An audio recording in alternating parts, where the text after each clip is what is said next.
Good morning students. आज मैं आपको उसी कविता सहर्ष स्वीकारा है कि शेष पंक्तियों की व्याख्या बताऊंगी, जिसे कि गजानन माधव मुक्ति बोध ने लिखा है। इन पंक्तियों में जैसा कि मैं आपको प्रारंभ में बता चुकी हूँ कि कवि अपनी प्रिया को ही अपना सब कुछ मानता है, इसीलिए अपनी जिंदगी में जो कुछ भी उसे मिला है उसने बड़ी खुशी से स्वीकार किया है। अब आगे की पंक्तियां मैं आप लोगों को बताना चाहूँगी, पढ़ के सुना रही हूँ। आप सभी लोग अपनी अपनी पुस्तकें खोल कर बैठ जाएं। पंक्तियां हैं, सचमुच मुझे दंड दो कि भूलूं मैं तुम्हें भूल जाने की, दक्षिण ध्रुवी अंधकार अमावस्या, शरीर पर चेहरे पर अंतर में पालू मैं, झेलू में उसी में नहालू मैं, इसलिए कि तुमसे ही परिवेष्टित आच्छादित रहने का रमणीय ये उजेला अब सहा नहीं जाता है, सहा नहीं जाता है। अब देखिए, यहाँ पर जो कुछ कठिन शब्द आए हैं वो आप लोग सरल अर्थ लिख लीजिए। दक्षिणी ध्रुवी अंधकार का मतलब है कि दक्षिणी ध्रुव पर छाया हुआ गहरा और घना अंधेरा।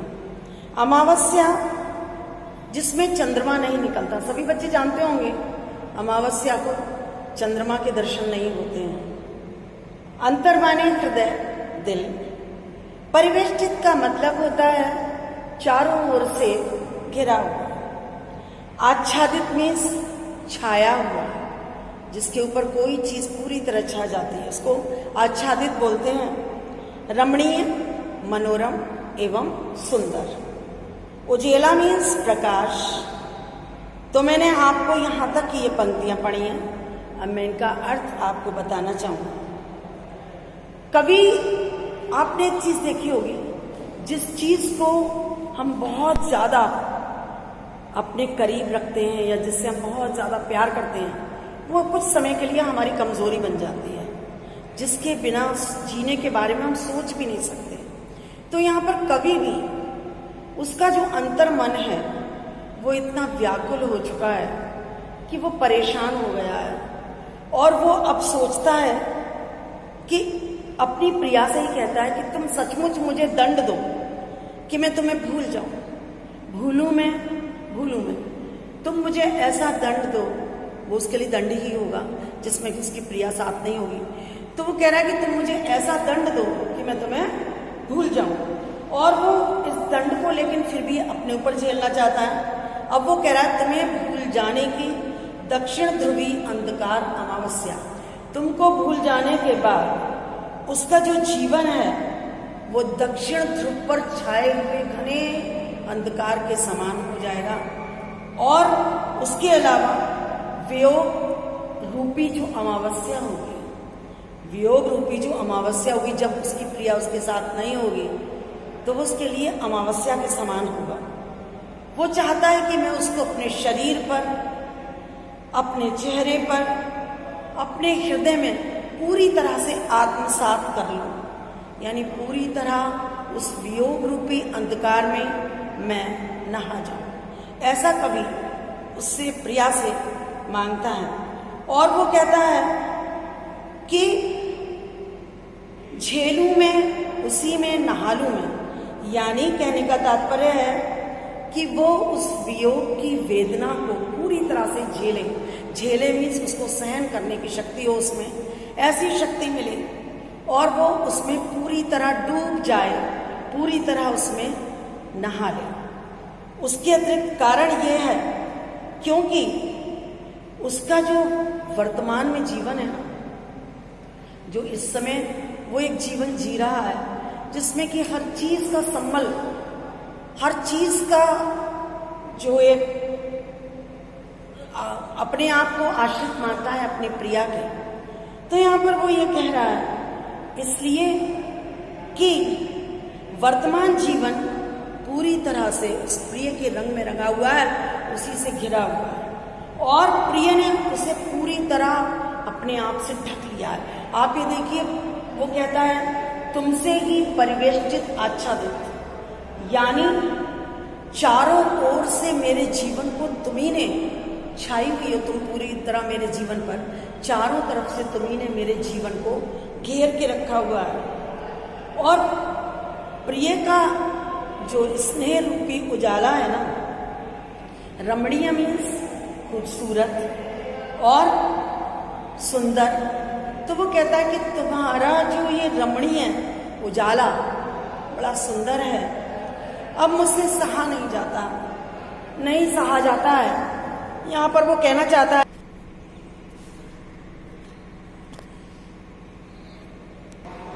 वो कहना चाहता है कि तुमसे घिरा हुआ जो मेरा जीवन है वो एक ऐसे खूबसूरत उजाले के समान है, लेकिन अब वो उजाला उससे सहा नहीं जाता है, क्योंकि अब ये उजाला उसके लिए असहनीय हो गया है।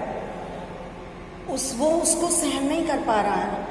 आपने एक सिद्धांत है कि ज़्यादा प्रकाश से भी आंखें चौंधे आने लगती हैं, यानी जो ज़्यादा अत्यधिक प्रकाश होता है ना, वो भी आंखों को कमज़ोर बना देता है। तो यहाँ पर वो उसके कहने का तात्पर्य है कि उसकी प्रिया के स्नेह रूपी जो उजाला है उसने उसकी अंतर मन को बिल्कुल कमज़ोर कर दिया है, इसलिए अब वो उजाला उससे सहन नहीं किया जाता है। तो आपने देखा कि इन पंक्तियों में वो अपने आप को, अपनी प्रिय को भूल जाने का दंड देने की प्रार्थना उससे कर रहा है। अब आगे की पंक्तियां,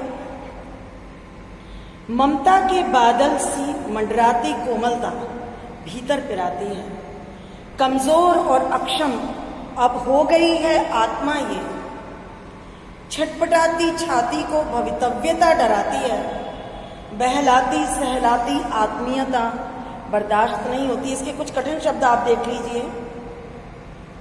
उसमें वो कह रहा है कि मंडराती का मतलब छाती छाई हुई, पिराती में दर्द देती है, कसक देती है, अक्षम का मतलब है कमजोर पड़ जाना, भवितव्यता मीन्स भविष्य की आशंका, भविष्य में कुछ भी हो जाने का डर।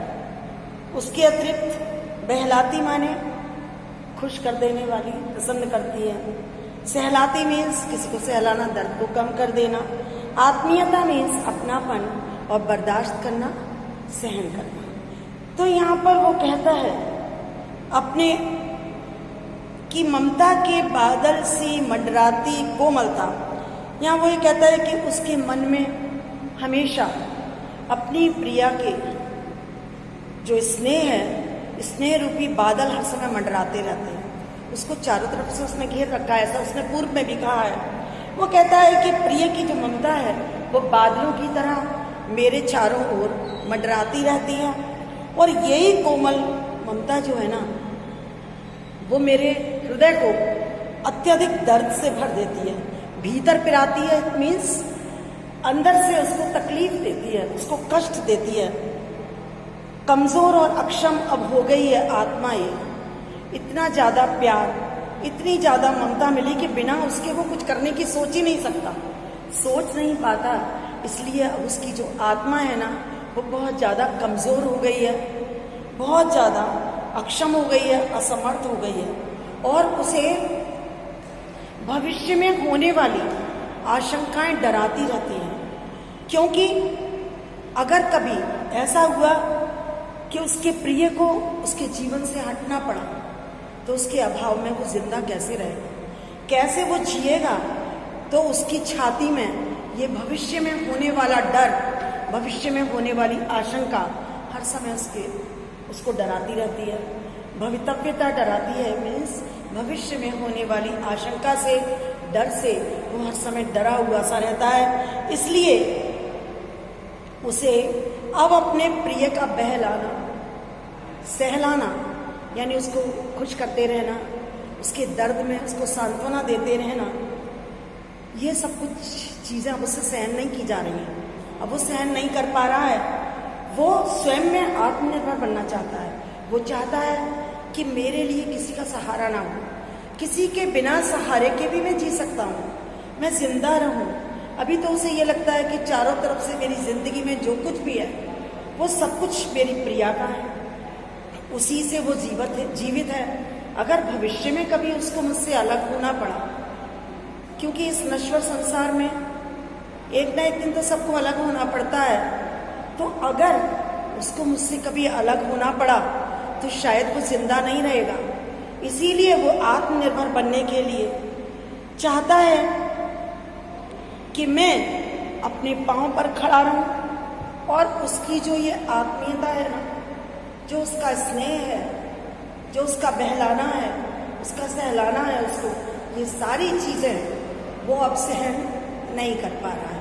इन पंक्तियों में देखिए आपने उसने कितना खूबसूरत अपने हृदय का वर्णन किया है। यानी इसकी इन सारी पंक्तियों का सार ये है कि उसकी प्रिया ने उसके जीवन को चारों ओर से घेर रखा है। जो कुछ भी है वो सब कुछ उसी का दिया हुआ है, ऐसा वो मानता है। इतना ज्यादा उजाला है उसकी प्रिया के स्नेह का उसके जीवन में कि वो उसको सहन करने योग्य नहीं है। वो सोचता है कि अगर कभी भविष्य में मुझे अपनी प्रिया से अलग होना पड़ा तो शायद मैं जिंदा नहीं बचूंगा, और मैं कैसे इस संसार में जीवित रह पाऊंगा। तो इसलिए कवि जो है वो इन पंक्तियों में अपनी प्रिया से स्वयं को दंड देने के लिए कहता है। वो कहता है कि तुम्हारा दंड मेरे लिए एक अमावस्या के समान होगा, जिसमें कि कोई रोशनी नहीं होगी, जो बिल्कुल काली रात के समान होगा, लेकिन फिर भी मैं उसे अपने शरीर पर, अपने चेहरे पर झेलना चाहता हूँ और उसमें खुश रहना चाहता हूँ। इसलिए वो अपनी प्रिया से चाहता है कि तुम मुझे दंड दो। अब देखिए इसका शिल्प सौंदर्य आप देख लीजिए। शिल्प सौंदर्य में मैंने आपको बताया था कि जब भी हम शिल्प सौंदर्य लिखते हैं तो उसमें हम कवि की छंद कौन सा प्रयोग किया है, रस कौन सा है, किस विधा में लिखा है, शैली कौन सी है, भाषा कौन सी है, इन चीज़ों को हम देते हैं। तो यहाँ पर आप देखिए कि इसमें भाषा तो तत्सम शब्दों का प्रयोग किया गया है यत्र तत्र। वैसे भाषा सरल है, समझ में आने योग्य है। उसके अतिरिक्त कवि के व्यक्तित्व का जो निर्माता है, अब वो रहस्यमयी है, अस्पष्ट है, पता नहीं उसने किससे कहा है, लेकिन प्रिया का ही अर्थ ज़्यादा सही लगता है, इसलिए हम लोग यही कहते हैं। सहा नहीं जाता है, नहीं सहा जाता है किसी चीज़ को एक से अधिक बार कहने के द्वारा उसने एक प्रभाव डाला है भाषा पर। अत्याधिक मोह ममता में आत्मा दुर्बल हो जाती है। अत्याधिक प्रेम करते हैं आप किसी से तो उस व्यक्ति की आत्मा दुर्बल हो जाती है। इस मनोवैज्ञानिक सत्य को इस समय कवि ने आपके समक्ष स्पष्ट किया है। उसके अलावा भाषा में कोई भी छंद नहीं है, बंधन मुक्त है। इसमें लालय का बंधन है, ना तुक बंदी की गई है और ना ही छंद दी गई है। ममता के बादल और तुमसे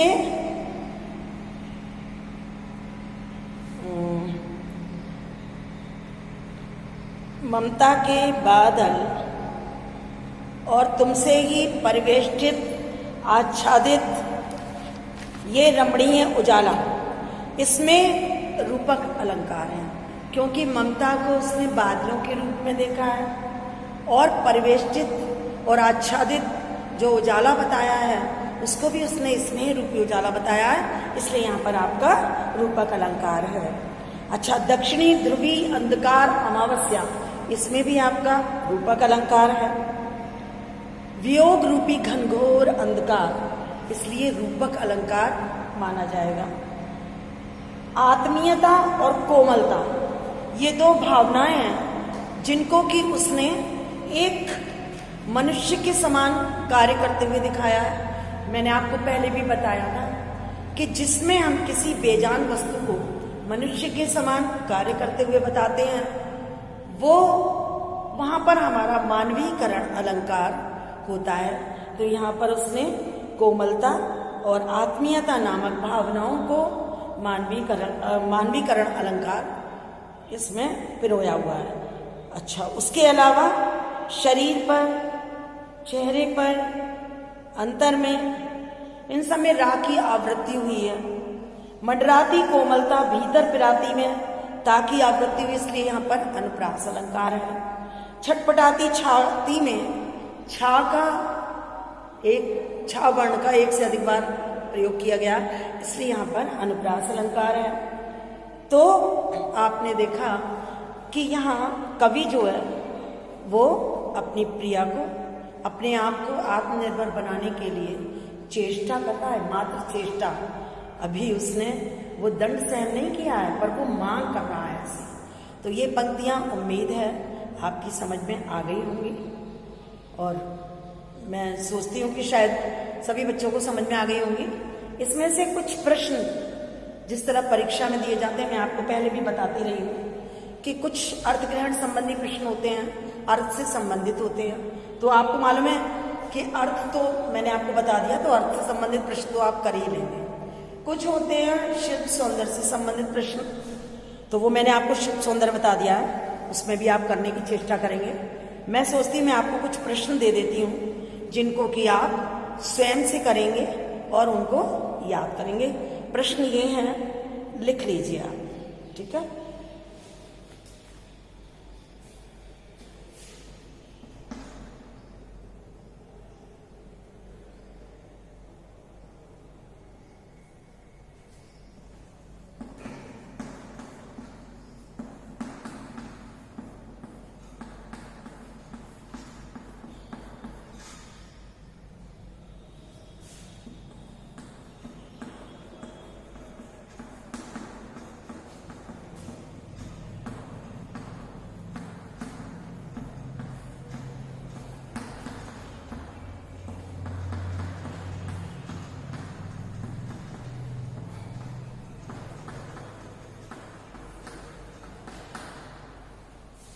क्वेश्चन नंबर 2 है,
तो ये हैं आपके 4 प्रश्न।